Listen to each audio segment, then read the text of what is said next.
Where are you right now? Are you okay? With my heart pounding in my chest, I tried to check on my husband. But to my surprise, my husband was perfectly fine. In fact, he lets out a heavy sigh over the phone and dismissively replies, "What's all this about? I'm at work as usual. Stop calling me when I'm busy." At this point, it was confirmed. I was sure that he was lying to me. It's time for me to put my long-held plan into action. My name is Mary, and I'm 30 years old. I work as a nurse at a senior care facility, where I face the daily reality of aging. Looking back, people used to tell me in my student days that I was naturally caring. So when I grew up, it only made sense for me to choose a profession where I could put that nature to good use. The residents at the facility range from those who are relatively active to those suffering from dementia. Every time one of them thanks me, I feel a sense of fulfillment, and I have a loving husband. His name is Mark, and like me, he's also 30. It's almost been 3 years since we got married, and we've been able to live a happy married life. Although we don't have children yet, there's no particular dissatisfaction. I still wanted to enjoy my time with my husband. However, my husband has been working overtime and working on holidays. He works at a bank and is busy every day. Even so, I had never heard of working on holidays at the bank, so I was a little suspicious. Lately, he's been coming home from work looking irritated and sighing. He often doesn't eat the prepared dinner, and our time together has greatly decreased. These days continued for a while, and I, worried, decided to probe my husband. I subtly called out to him as he relaxed with a beer after returning home. "Hey Mark, you've been coming home late lately. Is work that busy?" Yeah, it's busy." My husband replied, looking tired. "You know, the new semester's coming up, right? Maybe that's why we have a lot of customers for transfers and account openings. That kind of work takes quite a bit of time." "Is that so? The banks have strict business hours, right? Even so, do they have overtime and work on holidays?" Upon my inquiry, my husband's eyebrow twitched. I didn't miss that moment. That reaction. Maybe there really is no overtime or working on holidays. But Mark wouldn't lie about something like that. Seeing me deep in thought, my husband quickly said, "That's not it." He started to explain with a broad smile, as if making an excuse. "Actually, there's a lot of work that doesn't finish within business hours. New employees are coming soon, right? I'm also working on making manuals for them. It's just really busy." "Manuals? Are you the one making them, Mark?" Yeah. All the other employees said they are bad at it, so I had no choice but to do it." "Oh, I see. Well, that's the gist of it. Even if I come home late, don't worry. I might be at home less, but I'll make sure to earn properly in return." Saying this, my husband resumed his beer and started playing games. What my husband is saying is logical, but there's one thing that feels out of place. It's that he said he's creating manuals. It may not be a nice thing to say, but my husband is inherently technophobic. He can do the bare minimum of operations required for work, but he has virtually no tolerance for computer work. On the other hand, I'm good with machines, so I often teach my husband how to operate them. I can't imagine him, of all people, creating manuals for new employees. After all, manuals should be adding changes to the original copy. Would they really leave that to Mark, a single employee? My sense of discomfort grew, and my suspicion towards my husband increased. A few days later, something happened. My husband, who had been coming home late from overtime, unusually returned home at 6 p.m. But after eating dinner, he said he felt sick and went out for a walk. I suggested he rest early, but "I want to breathe some fresh air," he said, and left somewhat forcibly. It was the first time my husband had said something like this, so I was puzzled. Feeling sick and going for a walk? What would he do if he collapsed while out? Unable to shake my unease, I decided to secretly follow my husband so he wouldn't notice. However, contrary to my worries, he moved on with a light step. My husband stopped at a small park a little distance from our home. After looking around as if to be cautious, he started to call someone on his smartphone.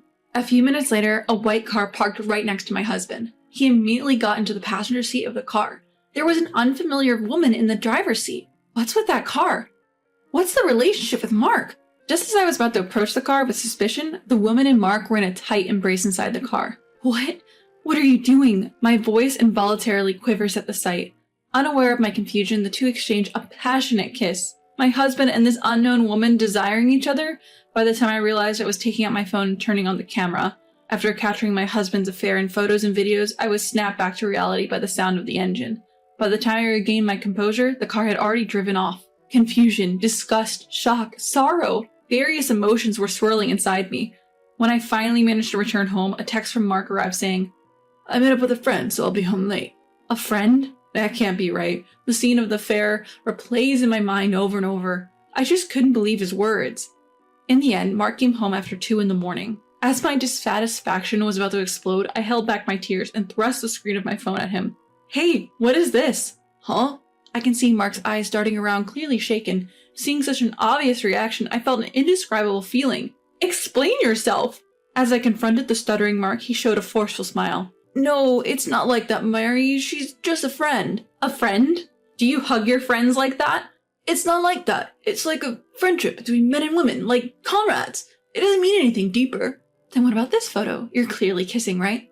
That angle is bad. It only looked like we were kissing from your angle. I didn't do anything like that, and I wouldn't. I have an important wife named Mary. I wouldn't do something like cheat. After that, Mark continued to make excuses, desperately trying to cover up. It's really not what you think. Please believe me. I didn't do anything like that. He pleaded with a pained expression as if he was the victim. He wouldn't let me get a word in, but his shallow words wouldn't change how I feel. I decided to watch him a bit more. With that decision, I started monitoring his activities at home the next day. Then, things I didn't think much of before started catching my eye. I used to think he was just playing games, but he spent a lot of time looking at his phone. He checks his phone while watching TV, takes it with him to the bathroom when he bathes, and even when he sleeps, he holds onto his phone until he falls asleep. He's probably in touch with that woman from the car. He probably thinks it would be bad if I saw it, so he takes it with him wherever he goes. Ever since that day I confronted him about his affair, he's been coming home right on time, as if all his previous overtime was a lie. Mary, I'm home. I bought a cake on my way back today. Let's eat it together. A cake? Why all of a sudden? No particular reason. You like sweet things, right, Mary? I thought you might be tired. Thank you. Mark smiles and hands me the box of a cake. He's clearly trying to cheer me up. Even though he used to say he was working overtime, he started coming home on time as soon as I confronted him about his affair. Does he not think that's strange? Does he think that if he can get on my good side, it will be as if that date never happened? I am disappointed and appalled by his shallow plan and find myself unable to say anything. My feelings for Mark have been fading day by day, and before I knew it, I was only speaking the bare minimum to him. This gives Mark some room to breathe. Perhaps relieved that I'm not saying anything, he starts working overtime again. When Mark comes home late at night, I ask, "What were you doing?" With a frustrated expression, he responded, "Why do I have to explain everything? Don't you trust me at all?" Huh? Are you seriously saying that? After what you did before? You have the audacity to use the word trust? That's why. She's just a friend. By doubting me so much, aren't you, Mary, the one doing something shady? Huh? How did you come to that conclusion? Just because it's inconvenient for you, don't make me the bad guy. That's what I want to say, even though I keep saying it's not like that. Do you enjoy suspecting your husband's infidelity? Enjoy? No way. If I could, I wouldn't want to suspect the husband I love. However, it's harder to not suspect him in this situation. The one who's behaved suspiciously first was none other than Mark himself. Since that day, my husband and I have been in a cold war. At the same time, his behavior escalated and he began to smirk as he openly played with his smartphone at home. Perhaps he thinks he was not found out. He even started making phone calls on the balcony late at night. By this point, my husband's infidelity is 100% certain. However, photos from my smartphone alone are insufficient evidence. I decided to secretly request a detective agency to investigate his infidelity. 2 weeks later, on my way to pick up the report I'd requested, I saw multiple patrol cars rushing by with sirens blaring. I was curious, as I don't usually see so many patrol cars, when a news notification came in on my smartphone app. "A robbery at ABC Bank. The culprits are in a standoff." The headline jumped into my sight and my heart pounded. ABC Bank? Isn't that the bank where Mark works? Even though my feelings had already cooled down, I felt a strong sense of unease. What if something happened to Mark? Thinking about the worst case scenario, a cold sweat ran down my back. I immediately took out my smartphone and frantically called my husband. Please be safe. I wondered why I still felt this way about him who had betrayed me. However, I don't have time to think about that right now. After several rings, a curt voice responded, "What?" In response, I blurted out a question to him. "Where are you now? Are you okay?" In a panic, I checked on the safety of my husband, who was likely at the scene. He sighed deeply and with an annoyed tone said, "What's up all of a sudden? I'm at work now, isn't it obvious?" "You're at work. So you're at ABC Bank, right? Are you okay?" "Huh? What? What's what?" "Don't call me during work hours if you don't need anything. I'm busy." Without waiting for my response, he hung up the phone. At that moment, the slight love I had left for my husband froze over. I hope he's safe. Just a few minutes ago, I was genuinely thinking that. However, now I only feel disgust towards him. Why can he be so calm when there's a robbery and standoff happening at his workplace? To begin with, he shouldn't be able to touch his phone during an incident. It was then that I finally realized he must still be somewhere with his mistress. Fueled by anger, I called a moving company and headed straight to the detective agency. After receiving plenty of incriminating photos, I headed directly to the city hall. As soon as I returned home, I packed all my essentials into a box and organized my belongings. While signing the divorce papers I got from the city hall, suddenly the intercom rang. At the door, immediate response movers were waiting. I entrusted them with the boxes filled with my stuff, which they delivered to my new home. I looked around the empty room. I asked myself, is this really the right choice? Yes, it's okay. My choice is absolutely not a mistake. I left the divorce papers and the removed wedding ring on the table, and without hesitation, I left the house I lived in with my husband.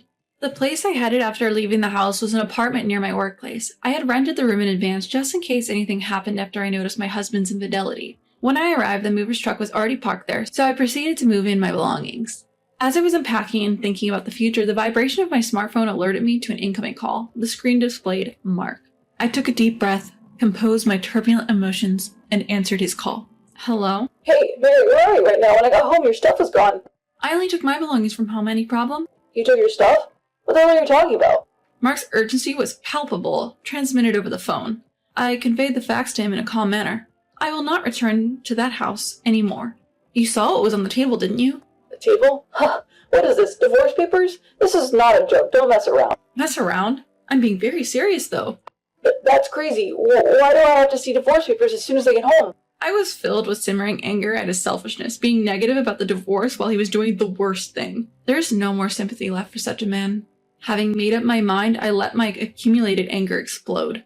Stop messing around. Stop joking. What you were doing was not work. It was an affair. I already know everything. It's strange that you can call me while a robbery is going on at your workplace. A robbery? Yes, a robbery broke into your workplace today. Despite causing a major fuss, you had no knowledge of it, which means you weren't at the bank. No way, a standoff? That's... Where were you during that time? With whom? If you can answer, try answering, you piece of shit. As I shouted over the phone, my husband seemed to realize he could not hide it anymore and confessed to his infidelity in resignation. I'm sorry. I met a woman on a dating app in a moment of my weakness. Oh, a dating app, huh? I wanted some excitement in life. Every day ends at the scheduled time. There is no fun. I wanted to change such a life. So you cheated sneakily. I won't do it anymore. I beg you, please forgive me. You're all I have. He pleaded desperately, but of course I did not respond. Shut up. Go seek your thrill on your own. Don't you dare contact me ever again. I hung up the phone with force and threw my smartphone onto the sofa. Afterwards, since my husband was reluctant to sign the divorce papers, I had to resort to hiring a lawyer and claim damages from him and his mistress. Feeling threatened by the lawyer's involvement, he quickly agreed to the divorce and promised to pay the full amount of damages. The woman, angry at being sued for damages, promptly left my husband. I feel annoyed to express gratitude to a woman who laid hands on my own husband, but I was able to take revenge on my husband because of her. So I thank her for cheating with my husband. I was able to throw away the unnecessary things and finally step into a valuable life. For a while, days of striving at work will continue. I will live each day cherishing it, proud of my own life.